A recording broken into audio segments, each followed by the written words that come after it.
Hello guys, எல்லாருக்கும் வணக்கம். Welcome back to our channel Yuga express. இன்றைக்கி என்ன வீடியோ நீங்கள் பார்க்க போகிறீங்க அப்படின்னா, நம்ம யுகா குட்டியோட ஸ்கூலில் பார்த்தீங்க அப்படின்னா ஸ்போர்ட்ஸ் டே செலிப்ரேஷன் நடக்குது. அதுக்காக தான் பர்ச்சேஸ்க்காக வந்திருக்கோம். அவனுக்கு white colour track pant and white colour shoe தான் வேணும் அப்படின்ட்டு சொல்லியிருந்தாங்க. அவங்க ஸ்கூலில் இருந்த மொத்த பேரும் அன்றைக்கி எங்கள் ஊர் ஃபுல்லாக தேடி தேடி எல்லா ஷூஸுமே காலி ஆகிடுச்சு. நாங்கள் லேட்டாக தான் போய் தேடினோம். அண்ட் கடைசியாக பார்த்திங்கன்னா ஒரு கடையில் ஷூ கிடச்சிது. And white colour track pant முன்னாடி நாள்லேருந்தே தேடிட்டுருக்கோம். ஆனால் அது கிடைக்கவே இல்லை. அவங்க ஸ்கூலில் நாங்கள் இன்ஃபார்ம் பண்ணோம். அதுக்கப்புறமா அவங்களே ஒரு கடையில் இந்த கடையில் கிடைக்கும் அப்படின்ட்டு சொல்லியிருந்தாங்க. அதுக்கப்புறமா கடைசியாக பார்த்திங்கன்னா அந்த கடையில் தான் போய் வாங்கிட்டு வந்தோம். அன்றைக்கி பார்த்திங்கன்னா கார்த்திகை தீபம் வீட்டிலலாம் தீபம் பற்ற வச்சுட்டு இந்த மாதிரி கடையாக அலைஞ்சிட்ருந்தோம். அண்ட் ஃபைனலி பார்த்திங்கன்னா ஒயிட் கலர் ஷூவும் வாங்கியாச்சு, ஒயிட் கலர் ட்ராக் பேண்ட்டும் வாங்கியாச்சு.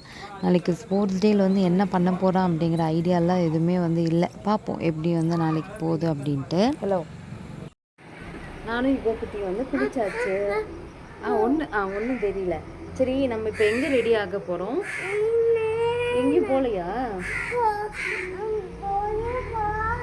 சரி, ஸ்கூல் நம்ம யுகா குட்டிக்கு என்ன ஆச்சு அப்படின்றது தெரியல. தூங்கி எழுந்திரிச்சது ஸ்கூலுக்கு வேண்டாம் அப்படி தான் சொல்லிகிட்டு இருந்தான். நாங்களும் கொஞ்ச நேரம் எப்போவுமே ஸ்டார்டிங்கில் காலையில் கொஞ்சம் நேரம் அப்படி தான் இருப்பான். அதுக்கப்புறமா ட்ரெஸ் எல்லாம் போட்டுட்டு அப்புறம் செட் ஆகிடுவான்.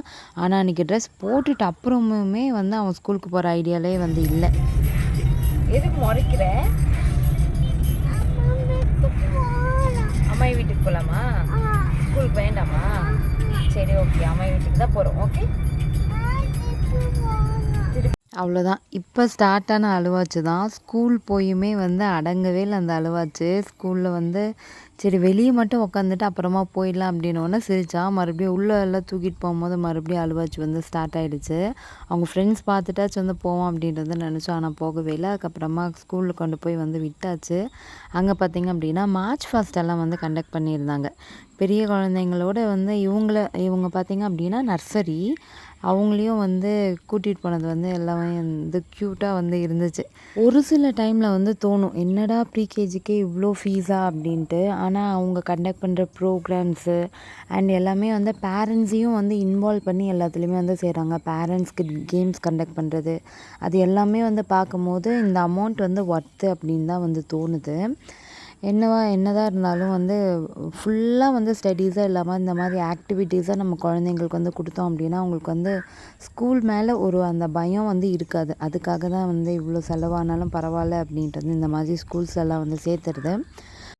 ஸ்டூடெண்ட்ஸ் எல்லாருக்குமே கேம் கண்டக்ட் பண்ணி முடிச்சுட்டு அப்புறமா பார்த்திங்கன்னா பேரண்ட்ஸ்க்கும் கண்டக்ட் பண்ணியிருந்தாங்க.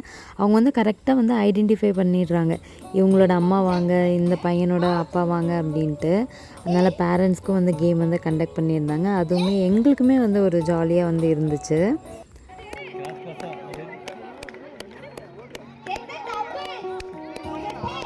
வின் பண்ணுறோமோ லாஸ் பண்ணுறோமோ அது முக்கியம் இல்லை. நம்ம பையன் ஒரு ஸ்டேஜ் ஏறி பெர்ஃபார்ம் பண்ணுறான் அப்படின்றதே பெரிய விஷயம்.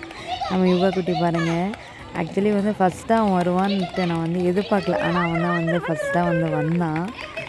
அதே ஒரு பெரிய ஹாப்பினஸ் கொடுத்துருந்துச்சு. அண்ட் ஃபர்ஸ்ட் டைம் நம்ம யுகா குட்டி மெடல் வாங்கியிருந்தார். அதுவே ரொம்ப எமோஷ்னலாக அந்த டே ஃபீல் ஆகி இருந்துச்சு. ஒரு செல்ஃப் மோட்டிவேட்டிங்காக இருந்தது. நம்ம யுகா குட்டி ப்ரைஸ் வாங்கினது எந்த அளவுக்கு சந்தோஷம் இருந்துச்சோ அதுக்கு ஈக்குவலான சந்தோஷம் இன்னொன்று என்ன அப்படின்னா, பேரண்ட்ஸ்க்கு கேம் வச்சுருக்காங்கன்னு சொன்னேன் இல்லையா, அதில் அவங்க அப்பா வின் பண்ணியிருந்தார். அவங்க அப்பாவும் ப்ரைஸ் வாங்கியிருந்தாங்க. நம்ம யுகா குட்டியோட சேர்ந்து ப்ரைஸ் எல்லாம் வாங்கி முடிச்சிட்ட அப்புறமா அதை ஓப்பன் பண்ணுற வரைக்கும் நம்ம சார் அமைதியாகவே இல்லை. அதை ஓப்பன் பண்ணி முடிச்சிட்ட அப்புறமா தான் சார் அமைதியாக இருந்தார். அப்படியே ப்ரைஸ் எல்லாம் வாங்கிட்டு வீட்டுக்கு கிளம்பியாச்சு.